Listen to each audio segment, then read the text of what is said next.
Good afternoon. My name is Ruth Flanagan and I am Marketing Coordinator for Smarttech247. I'd like to welcome you all to our webinar, COVID-19 from a Hacker's Perspective. With COVID-19, things have not slowed from a cybersecurity perspective. We've all been witnessing an increased amount of attacks online, and it seems, unfortunately, this pandemic is being used as an opportunity to launch these attacks. Our pen testers themselves have seen a spike in activity over recent months, and we want to use this webinar as a way of sharing their insights with you today. So first you will hear from Ronan Murphy, Group Chief Executive, who's going to give you an overview of the 2020 threat landscape. You will then hear from our pen testers, Chris Galecki, Director of Penetration Testing, and Eddie Scraba, our CTO of Penetration Testing, who will give you some real-life examples of these attacks. We want to keep this session as interactive as possible, and we will have a few polls that we will distribute throughout the webinar, so feel free to engage with these as we go. We will finish up on questions for our presenters, so please leave any questions you have in the chat box. With that, I will now pass you on to Ronan Murphy, Group Chief Executive. Thanks, Ruth. And myself and the team are delighted to have such a large audience for today's webinar. And we're in pretty unprecedented times, so we appreciate your time, and I hope you're all keeping safe and well. In Smarttech247, we sit at the coalface of cybersecurity, and I guess the team, they get to experience the good, the bad, and the ugly of the sector pretty much on a daily basis. And because of the large range of different customers we serve, we get to see how it impacts on all of the various different industry sectors and verticals on very much of a geographical basis. So the guys today are going to be able to give you some really interesting perspectives and insights. I guess ultimately the objective of today's session is it's going to be to share our perspectives with you guys on some of the current trends in the sector, and impart some practical advice that you can apply to your own business in terms of best practice security, and hopefully to help with developing a more robust security posture. And it's impossible when you talk about cybersecurity at the moment to not include the COVID-19 outbreak. It's obviously causing global business disruption, but it's also significantly changing the global threat landscape. And in Smarttech247, we're observing some pretty worrying patterns of behavior from the threat actors and hackers who are building pretty comprehensive coronavirus-related programs with a view to compromising their victims. And Eddie and Chris will go into some of the more complex details of that in a moment. But I think it's important and that we're clear that this trend is not unique to global pandemics. Hackers, they typically prey on victims shortly after either disasters or high-profile events around the world.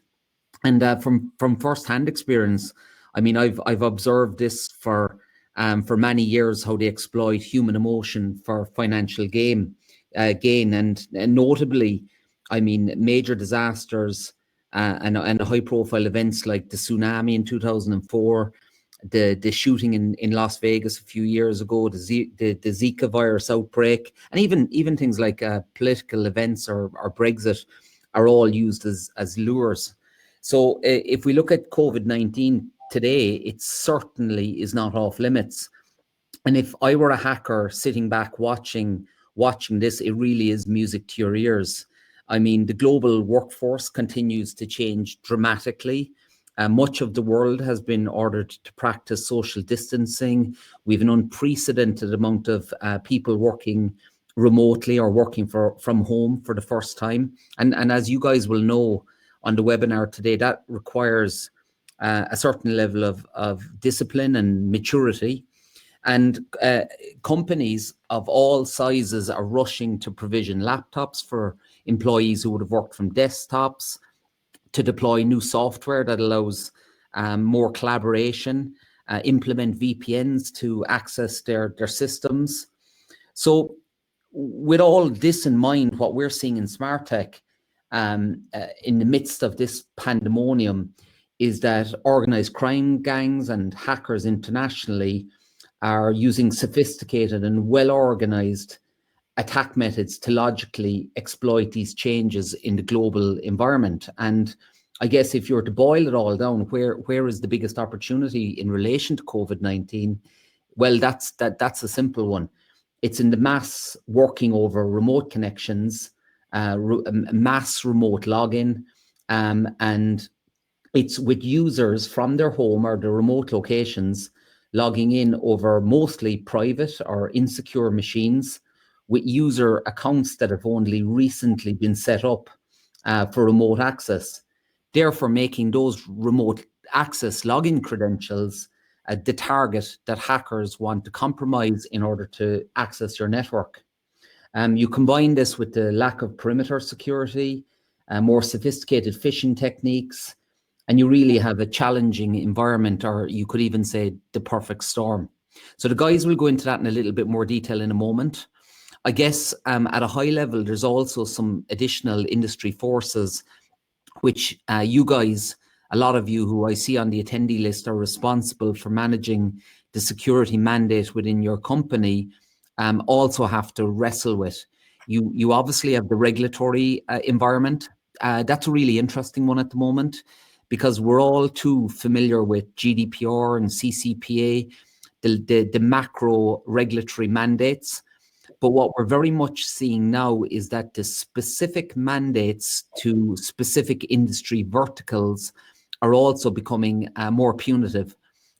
For example, if you're a supplier to the US military, DFARS regulation is now becoming pretty stringent.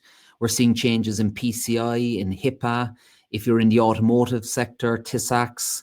We're seeing a lot of the more micro segmentation on regulation becoming tricky. So that's putting a lot of pressure on DPOs and chief information officers to how they handle that data, process that data, and secure that data. That's married up to a data explosion. We're now creating data absolutely everywhere. Also a lot of remote workers creating data. And that data contains a lot of sensitive information, regulated information, but also information that relates to your business and your intellectual property.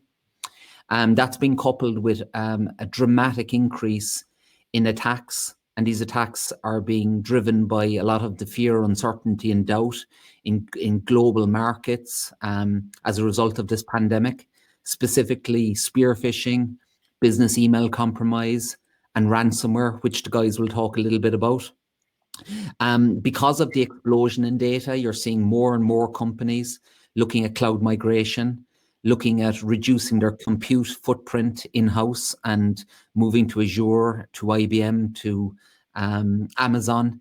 And that brings its own challenges in terms of securing that data and ensuring that their perimeter is locked down effectively. And we are starting to observe a lot of horror stories where organizations move large data silos or move large applications to the cloud and do not harden the perimeter properly, do not harden the applications, and do not take adequate controls around that data security.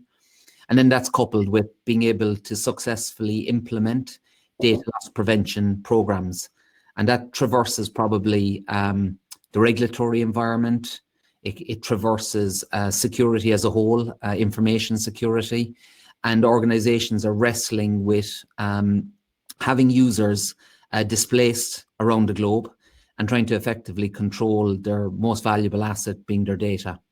So I'm going to hand over to the guys, and they're going to talk a little bit about how hackers are viewing this pandemic and how they're going to use specific techniques in order to exploit companies, and then finally what it is you can do to try and harden your defenses against that. So over to our Director of Professional Services, Christopher Glicky. Thank you, Ronan. Thank you. So Smarttech247 watch closely the global scale of malicious and offensive activities of hacking groups. And today we'd like to present you a selection of tactics and approaches in the context of COVID-19 outbreak. We're going to start with the ransomware world, as initially leader of this group as May's doppelganger Revil or Locker promised that they don't take or stop any actions against malicious medical facilities, hospital, intensive care units, and so on. Local Paymer leaders stated they don't going to intensely target the hospitals and medical facilities, but if they do, they will offer the free decryption service. On the other hand, there is a group called Netwalker, and they say they're not targeting as a whole this type of medical organization, but if they hit it by an accident, they will still require payment to decrypt the files. Maze Group leaders publish on their official channel the statement offering an exclusive discount for both decrypting files and deleting the leakage data. It means attack on anyone else still remains on table. So from that on, they just sending a clear message they will attack everyone else, and then they can offer discounts for decryption file for new and current clients. So you might ask yourself, can we trust these promises of this extortionist? And the answer for this question came fairly quickly. So the Maze Group attacked the Affordable Urgent Care Clinic in Texas, US, with ransomware attack. A few days later, they attacked the second biggest hospital and the largest coronavirus testing laboratory in Czech Republic. And they didn't stop on these two. They expand the ransom campaign as across the globe, hitting the most important health organization, creating the disruption in the intensive care service and health organization across the world. Here is quite interesting case. Some of you are familiar with this COVID-19 dashboard provided by Hopkins University. Malicious actors rapidly adopt this situation, deploying hundreds of carbon copies of this interactive map containing malicious code and password stealing malware. So we discovered that on one of the Russian cybercrime forum, we could buy pre-made coronavirus infection kits that uses Hopkins map and interactivity as a part of Java-based deployment scheme. And you could buy this kit pre-made for as little as $200.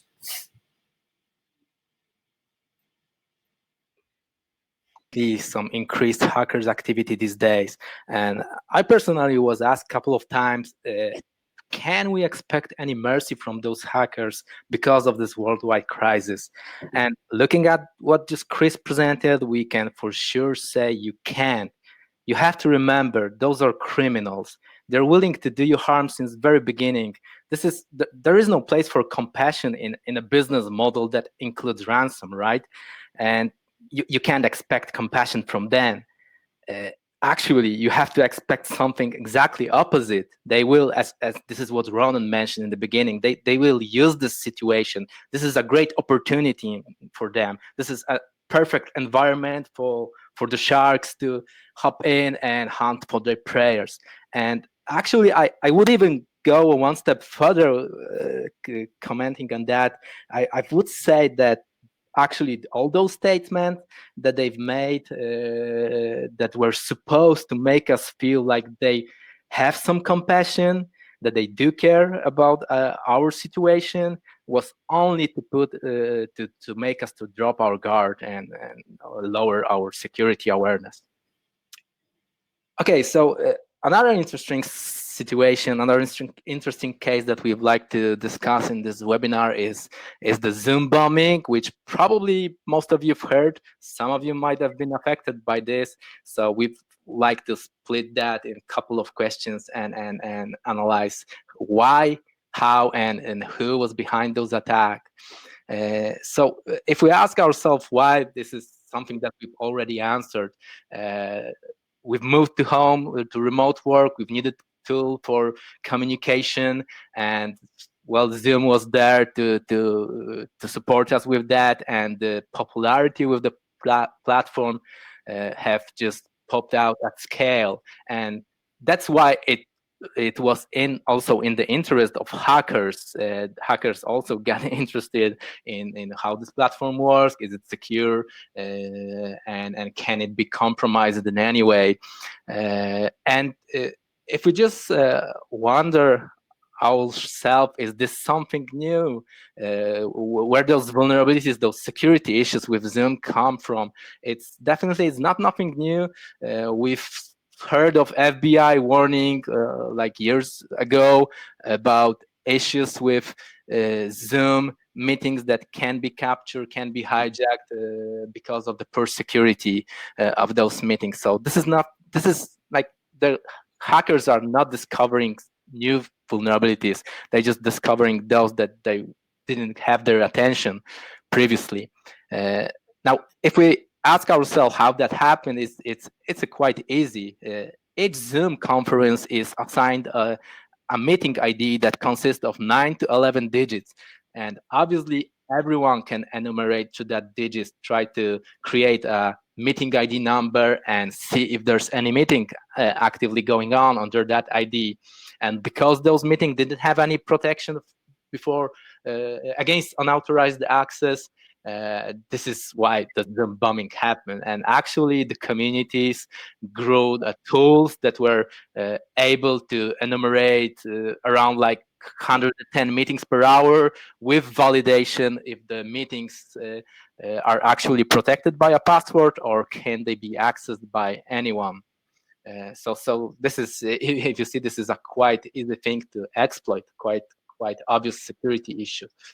And if we try to see who's behind that, well, obviously a lot of those actors are just internet trolls, just kids that have too much of free time right now because of the worldwide situation, because the schools are closed, and we've seen in history that kid interested in computers with too big amount of free time, they'll definitely do some bad.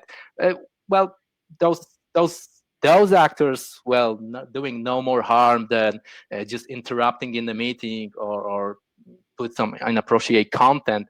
And while this is not a big harm to the meeting other than interruption itself, we've also seen another type of actors behind those attacks.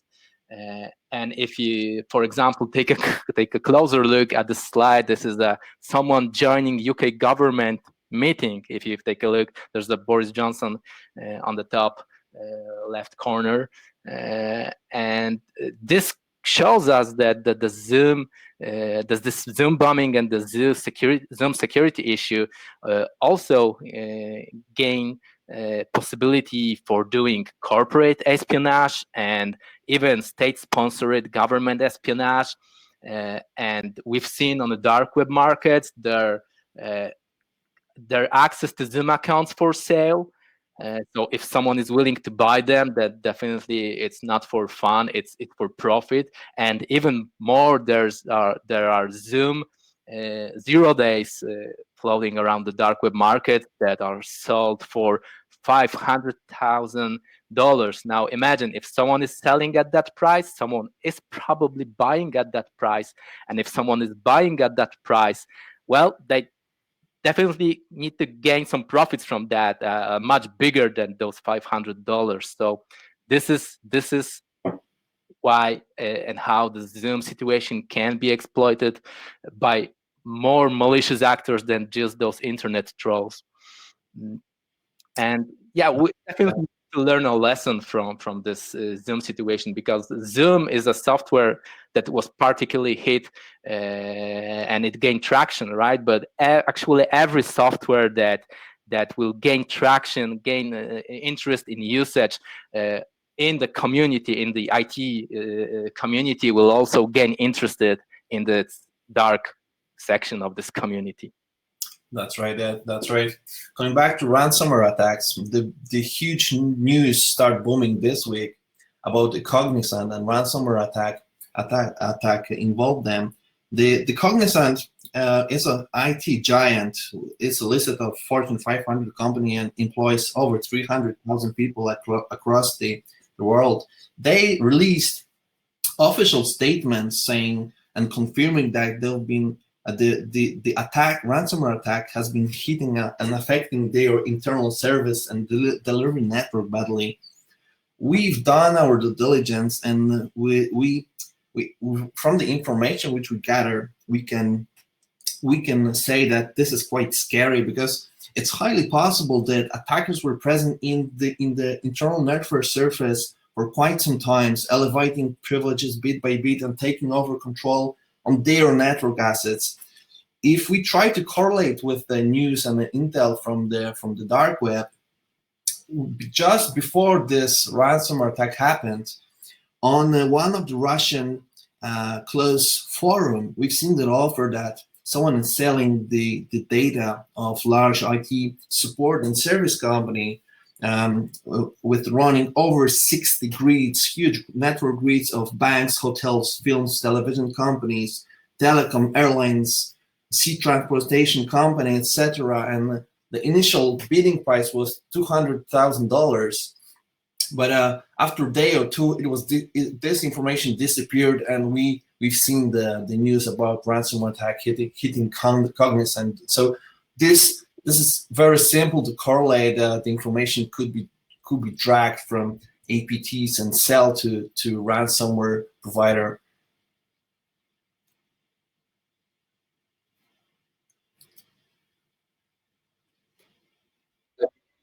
One of the interesting aspects of the Cognizant breach is that it brings into question the security posture of third-party suppliers and providers. And if a very large business process outsourcer, such as a Cognizant, who will hold very sensitive data to some of the world's leading companies across manufacturing, engineering, utility, pharmaceutical, have large repositories of data compromised and for sale on the dark web, it means that the due diligence that organizations have to adhere to in terms of third-party evaluation is probably going to become more stringent. And as well as looking at threat actors as a potential threat to your business, it will also be all suppliers who are delivering service into your organization. And funnily enough, that threat was typically from the small company to the large company. Attacks like this now could flip that around, and smaller companies and mid-sized companies could be at risk because of the larger companies having their network harvested. So it's an interesting conundrum that faces the industry with a breach of this scale. It is true, Ron. Yeah, and another thing that Ronan, I really like that you mentioned that, because well, looking at our pool where we are asking if people see increase in phishing attempts, there's a divided reply to that, and I think it's important to mention that while the initial attacks might be a phishing attacks to some companies, the outcome of those phishing might result in when hackers get access to companies like Cognizant, then they can escalate to their suppliers and their clients for whom they provide the services, right? So you might not exactly be hit by a phishing attack. Instead, you might be hit because of your provider was hit, and I think this is important to mention, that this is also interesting attack vector. It actually, this one specific is a typical tactic and technique used by Maze Group. So they target internet providers, big IT companies, and try to escalate from there to their client base. Yes, and I just to add to that, I think if you sit down and you look at this from a commercial perspective, it's a very quick win to negotiate a ransom for data that has to be restored. Mm-hmm. But if you have your hands on that data and you're willing to dump it on the dark web for a price, the rewards can be significantly higher for the guys who are orchestrating the attack. And it's envisaged that this trend will continue throughout 2020 and 2021. I think it's ranked as the third highest threat vector for this year. And especially with the increased opportunity of breaking into enterprise networks by compromising the remote workers' login details. So it's a tricky one. Of course. Definitely, yeah. Yeah. So another activity that we saw is researchers seeing rise of the Emotet. It seems like the Emotet malware is back. The botnets are springing back to life with a new spam campaign. The researchers have done some quick analysis of the Emotet malware, and looks like it's been improved. It's working better or worse. It depends on for who. It's improved with techniques to evade malware detection and malware analysis. Like, for example, it has implemented hash busting, which results in creating different signature on each device that the malware is dropped. And as we know, most of the antivirus software rely on the signature, on the hashes of malware samples. So these techniques make it really hard for antivirus to discover, to recognize some of those samples and recognize them as an Emotet. And another thing, Emotet is including some obfuscation techniques for the code, which also make it harder for malware analysts to see what's the malware was all about, what was its intention, what it done, just by analyzing the malware code, the malware samples that were wrapped. So yeah, we definitely should stay aware, should stay focused, because it seems like there's a campaign coming up. And if you ask me, I would say the campaign will be related to the COVID situation, whether this will be typical global common phishing with a link to a maps or statistic, or more tailored scenarios where you will receive spam messages, phishing messages from your corporates about moving the business back to normal track. Exactly. In the context of email phishing and spear phishing campaign, we have another very interesting case, which is related to reverse proxy phishing attacks. In the recent weeks, during our post-attack forensic investigations, we have identified a massive acceleration of this sophisticated attack. I'll tell you quickly what's all about. This techniques combines open source intelligence, so the attackers know exactly the target, getting intel about the targets, verify information, create a list of VIPs, and placing themselves in some sort of man-in-the-middle positions by deploying a legitimate-looking evil proxy between victim and target server, and creating this kinds of crafted phishing campaigns. They are able to hijack user account credentials, cookies, authentication tokens, and most importantly, this attack can work and can bypass two-factor authentication level. So at our penetration testing department, we also utilize the same technique using reverse proxy phishing attacks, and the success rate is mind-blowing. We managed to get access to email boxes, VPNs, and critical data using this sophistication technique. So definitely you should watch out, and you should prepare your teams for this type of hit.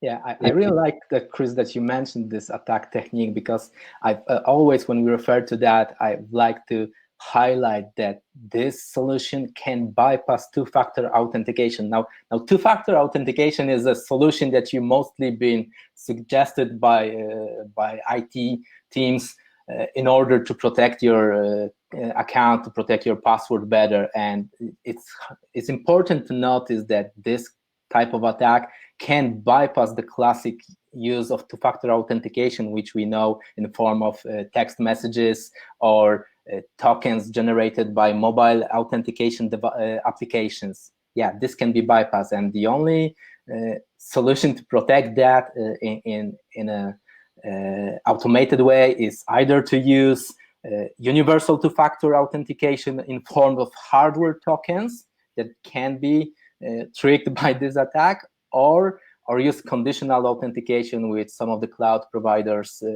give you to protect your accounts.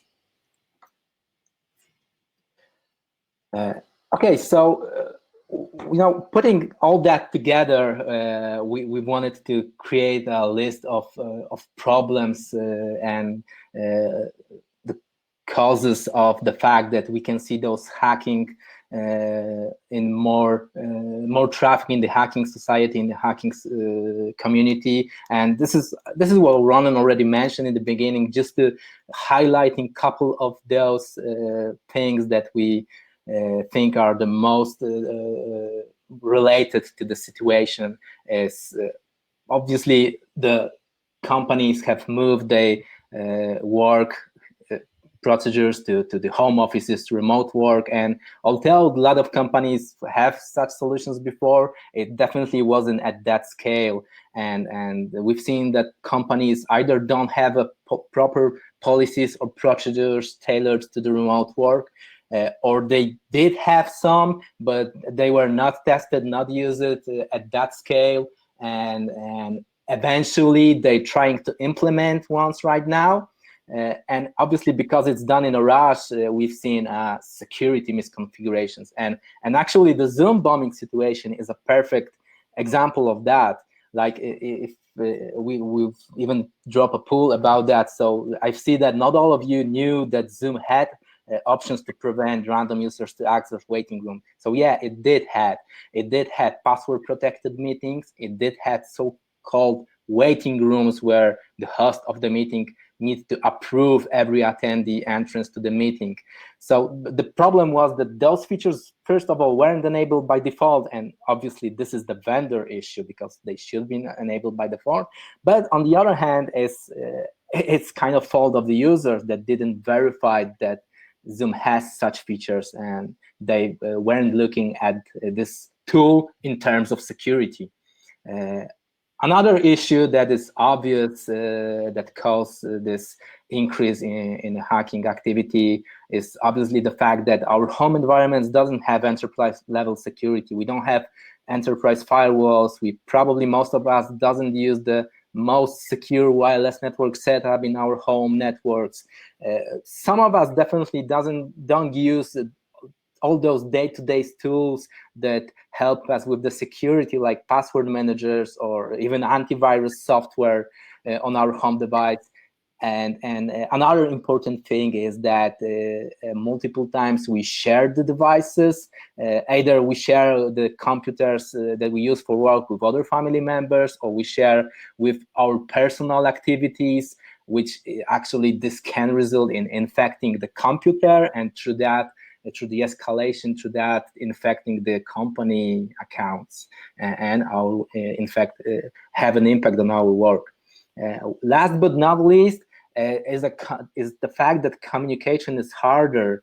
I mean, for example, in a typical phishing attack, where you receive an email with some important request from for example, to pay a big invoice, you probably can verify that by asking your colleagues sitting like 3 or 4 desks next to you if this is legit. Currently, we don't have that possibility. I mean, obviously, we can call them, we can email them, or use another solution to communication. But yeah, we kind of used to the fact that we can verify the legitimacy of some of our conversation just by the fact that the person is sitting 3 or 4 desks next to us. And obviously, we're not going to leave you guys with just the information what's bad happening, but we'll try to give you some advice how to protect yourself, how to approach the security during this time, and how to improve the home office security. So one of the solutions that we can and we should implement if most of our tools, most of our working solution is placed in the office network, we definitely should implement the VPN connections. We should have strong password policy and use password managers. And why I like to highlight that password managers are not only the tools for store the list of complex passwords, they have additional features. They can verify if one of your password was presented on any compromised password list. So can it be brute forced by using some password dictionaries? And a solution, the features for enterprise admins is that an enterprise admin can see the security score of users, of passwords of each user, and eventually can react to that if someone has a poor password and ask them to change those so they match the policies and complexity. We definitely need to review the access control list and minimize the access that is granted to the users working remotely to the bare minimum that they need. If they only need to ask email, they should only have access to emails. Like, for example, the CEO of company probably doesn't need to be a domain admin, right, in the Active Directory admin environment. Obviously, we need to separate personal stuff, personal activities from the work. And the best solution would be to use a different machine. But if it's not possible, at least try to use different accounts on the operating system. Secure encrypted communication channels. Yeah, you gotta know the security features of the communication channel and the solutions that you're using. You have to review those tools, verify first, obviously you will look for the feature, but then in the next step, verify that it provides proper security. And all the sensitive information is encrypted, so it can be captured during man-in-the-middle attacks. For protecting online accounts, we have to use multi-factor authentication or conditional authentication. As I mentioned, the top security solution is to use hardware tokens, because two-factor authentication in form of text messages can be bypassed, but it's definitely better to have a simple two-factor authentication than not having one at all. For those of you who can't access, who can provide VPN to the office services, there's probably a way to move some of those services to the cloud. Like, for example, emails is obvious. Office 365 and other providers give us ability to use a lot of those services today in the cloud. And because it's provided by big companies that are focused on the security, we can be sure that it's using the top security solutions. Last but not least, it's more of like a tip for you guys in terms of phishing attacks, is not to reply to emails that contain significant requests, like I mentioned, for example, paying a big invoice. And I explain why is that. So typically when hackers send a phishing email, they spoof identity of one of your coworkers, but in fact they're using another email account, and if you hit a reply to, you will actually reply not to the person you thought was the original sender of this email, but you reply to the hacker. And we actually have seen this in our assessment, so this is why I'm mentioning that. And you're getting in a conversation with a hacker if you don't notice that you're actually sending to a different email. But if you don't reply and you instead send a new email, you will break the communication channel of hackers, and you'll actually issue a new communication channel with the alleged person, the one that you actually thought was the original sender of this information. I would also like to add, and I think this is a very important point, is that the targeted campaigns we are now seeing across Smarttech, we obviously have different divisions within the company, and we have a specific team whose sole responsibility is to look at the type of emails that are targeting clients. For example, one of our customers who we provide this service for, they have 150,000 or 147,000 employees globally. And we take a large subset of the email, the targeted phishing emails at their domain, and we analyze them. And one of the problems that we're seeing is that the phishing campaigns are typically being supplemented with some sort of spurious fake news campaign. So, for example, if you take COVID-19 and you take aspects that different countries such as Switzerland, Ireland, the UK, Germany, the measures that they are implementing for COVID-19, whether it be income support or business grants, they are targeting their campaigns around that activity in country.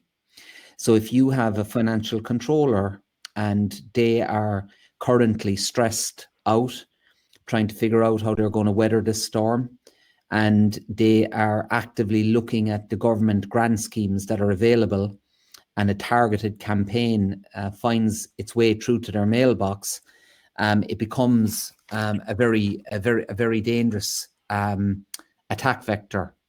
And we see that geo-specific targeting is working very effectively. A lot of it, to be fair, is getting caught in spam filters, but conversely, a lot of it is getting through. And they are getting better. They are fine-tuning their techniques to get this through to your mailbox. And even with employees, there's a large percentage of the population in the UK and Ireland and Switzerland and so forth going on income support schemes and so forth. And that's obviously very stressful for people. They're worried about job security, and the ability to play on those fears and exploit them becomes eminently easier within a crisis. So from my perspective, the ability to educate users, to have visibility into user behavior analytics, identity access, training, all of these become fundamentally important at times like this. But I have a question, and Eddie, the question is to you. And it's got two aspects to the question. You being a hacker, a white hat hacker, if you were to pick a company in the utility sector in Ireland and you wanted to hack them within the next 2 weeks, what would you use as your primary technique, in your opinion, at this moment in time to compromise them? And the second part of the question is, if it was just a random attack where you cast out your net and you wanted to see how many companies you could compromise, which technique would you use and how would they differ? Would they be reverse proxy phishing attacks? Would they be propagating fake news with spurious links? I'm interested in your perspective on that. Yeah. So, well, obviously, this is I've always repeat that actually the crown jewel of all the attacks is the email. Your email box, because your email box is a key to everything. If you have a third-party services account, you probably have a solution to reset the password on those third-party services through your email. So if I compromise your email somehow, this is a totally win for me. I got access probably from everywhere to that. And as we all seen, this is I said, this is nothing new. The most effective way is to compromise humans. So all types of social engineering, phishing attacks, definitely I would use COVID as a pretext, as a subject for targeted phishing, because this is a global solution to pretext, right? I don't have to send spam messages like we've seen in history that you win something, which probably most of people don't fall anymore to.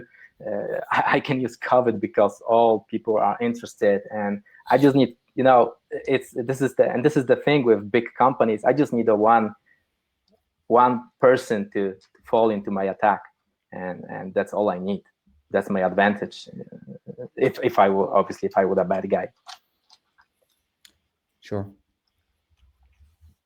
Yeah, and I see Patrick wrote us that over 25% of phishing attempts can get past traditional security email gateways. This is interesting, right? Because from one perspective, as I mentioned, hacker needs to have single person to fall into their phishing, right? They don't need all the company, and they don't need all the campaigns to succeed. They just need a single one. And another thing is that we definitely see, and this is what Yorona mentioned, that we see constant improvement from the hacking society, from the hackers, the bad guys society. Don't want to use hackers word because I also am a hacker, just a good one.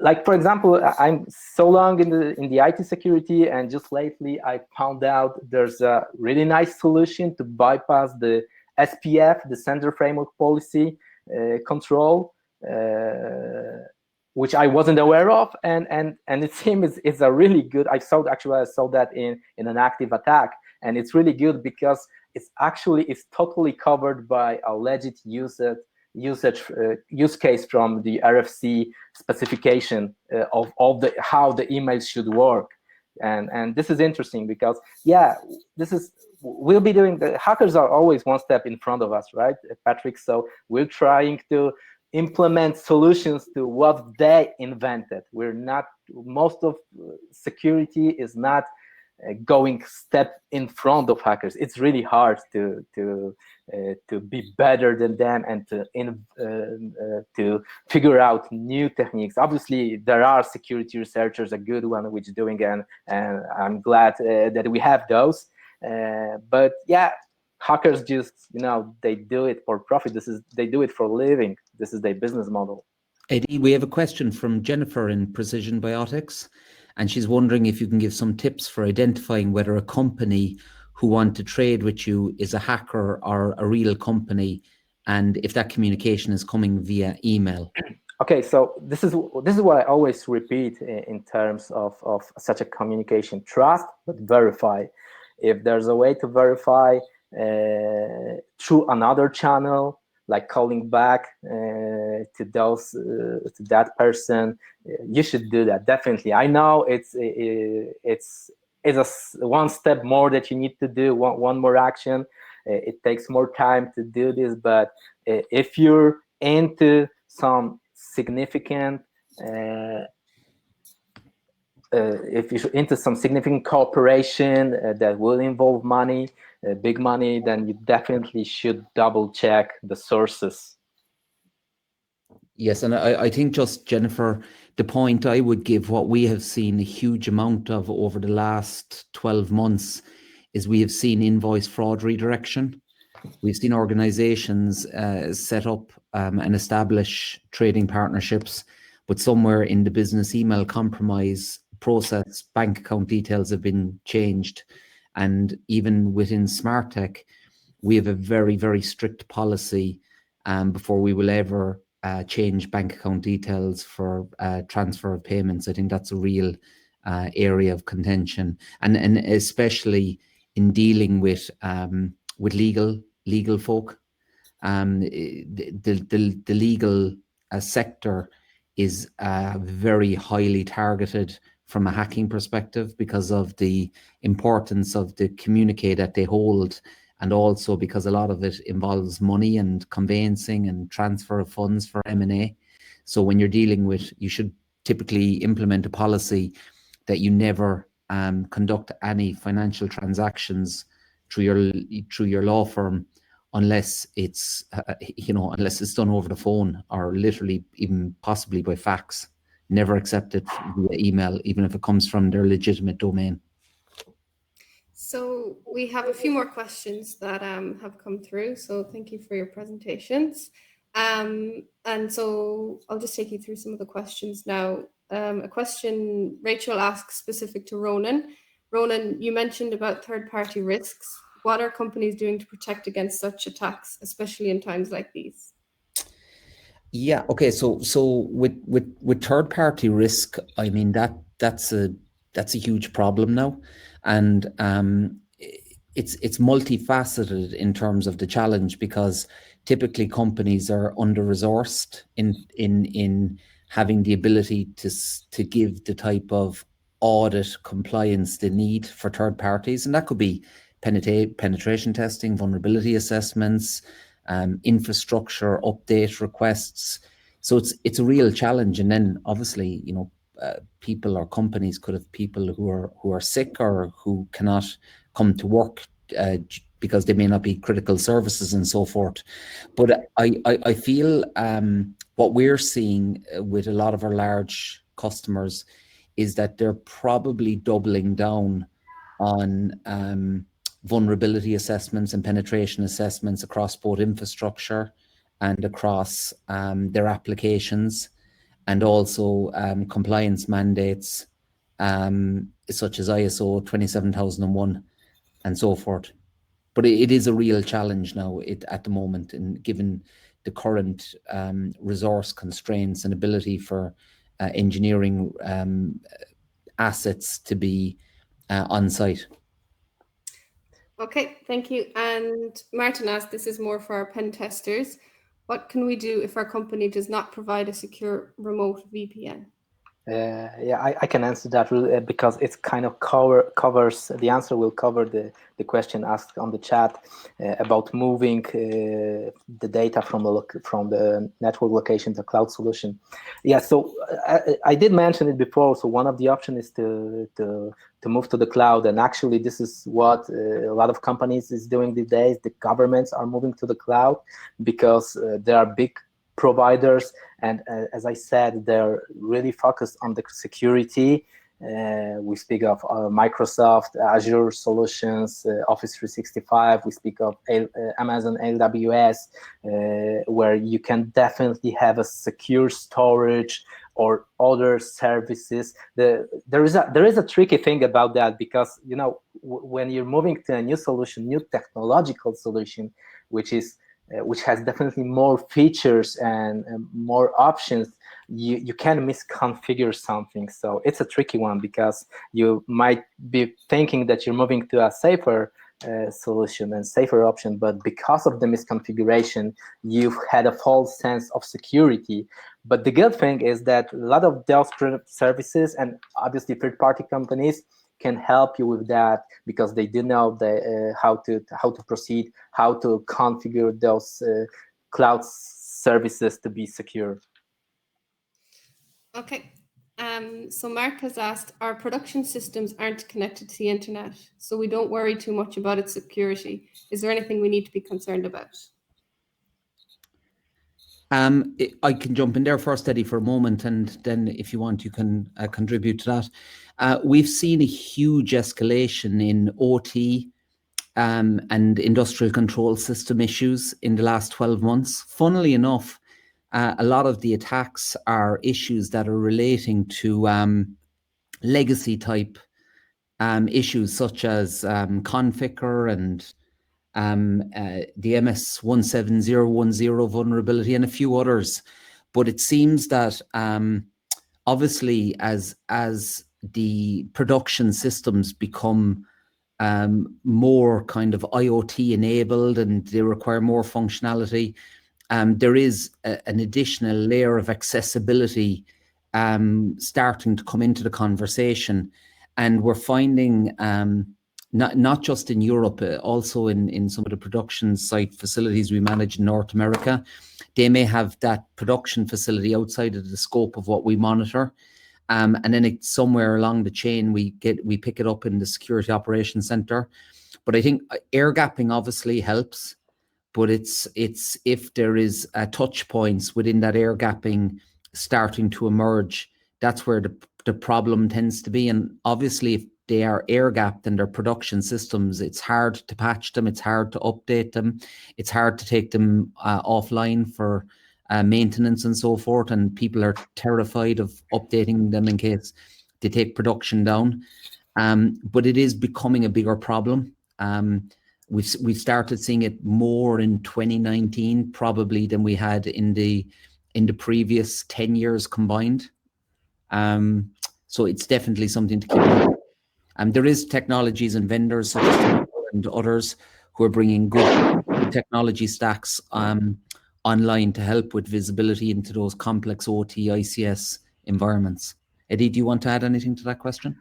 I know. I think that all you said is true, and I totally agree with that. I see we have another question from Jamie on the chat about it's actually a question about the trust to the third-party providers that are managing your services. Well, yeah, this is exactly about it. Is a trust. How did you find the vendor? Was it referred to you by someone? Can you verify the vendor skills somehow? If you can't, maybe you have some associates that can do that for you. It's, well, there's obviously a pinch of risk related to that if you don't have ability to verify the vendors and their skills. There's another question there from Michael, and it's which users working remotely, is it better that... Oh, yeah, I already answered to that. Oh, you have? Sorry. Yeah. Good. Ruth, do we have any more questions? Yep, we have 2 more questions. So Amy asks, my company is undergoing to migrate some services to Office 365. How secure and robust is it? Yeah, this is what I've already mentioned. So if we're speaking about the big vendors, the big providers like Microsoft, like Amazon, IBM, we can be sure that provide one of the best and top security solutions. We obviously can't say, and nobody from the security will tell you that you can be 100% secure, because there are new vulnerabilities discovered on a daily basis. But, well, definitely trusting the big vendors will be the best option, the best solution. And yeah, you probably can't move all the services at once, so moving them slowly is a good option, with keeping in mind what I've mentioned, that you have to configure those services to be secure. They probably won't be secure by default. If I could also add to that, I mean, to reiterate Eddie's point, Office 365 is a fantastic platform, and at a baseline, very secure and so forth. But the definition of security is not just the ability of the platform to be compromised by, Chinese hackers or Russian hackers. It's also, when you migrate large repositories of data to the cloud, whether it be in email or in file shares. How do you manage that migration? How do you secure that migration? How do you ensure that the right people have the right access to the right documentation? And then if people do have access to sensitive information, whether it's information that's regulated, such as PII information under GDPR, or PCI information because it's financial, how do you ensure that they don't have the ability to take that data and email it using their 365 email account to their Hotmail or their Yahoo email, that they don't have the ability to take data from SharePoint that's proprietary information on intellectual property or on pricing files or competitor information, and take that data and drop it in a centralized repository. There's more security concerns that you have to architect when you are looking at a cloud migration, and that's not just for email, it's for the whole cloud conversation. And some of the horror stories that you see, one of the most high profile was Boeing, where they decided to move to the cloud. They moved a large repository of code relating to one of their aircrafts to AWS, and they had the incorrect access privileges, and the file share became public. And that was another scandal on top of the existing scandals that they had. So moving to the cloud has a lot of data security and InfoSec security challenges from an internal governance perspective as well. Okay, so in the interest of everyone's time and commitments, that's where we'll leave it today. I'd like to thank you all for joining. And if you require any further information, visit our website, smarttech247.com, and follow our social medias for any updates. So from all of us at Smarttech, please be vigilant online and stay safe during these times. Thank you. Thank you very much. Thank you very much.